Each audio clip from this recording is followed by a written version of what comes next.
Kami 7 beradik tidak pernah berhenti berdoa agar ayah ditemui. Saya dan ibu akan tunggu ayah pulang. TJT Nelayan. Luah Muhammad Nur Hakimi Muhammad Fazlil, 18, yang masih berharap agar ayahnya Muhammad Fazli segera ditemukan.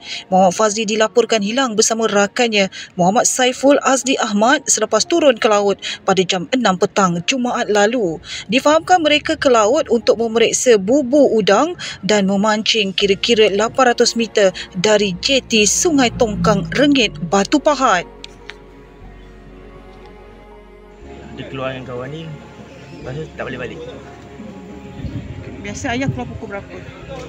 Tak pasti, kadang-kadang pagi, petang. Memang ayah kerja ke laut je. Kalau tak turun laut, Duduk rumah, kadang-kadang tukang. Ada berapa tujuan? Okey. Mak, macam mana perasaan mak bila kita dapat tahu macam ni? Mak, dia panik lah.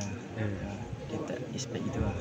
Macam awak dapat tahu ni, awak rasa macam terkejut ke tidak? Terkejut lah. Tiba-tiba tak balik. Lepas tu dengar tiba-tiba buat dah karam.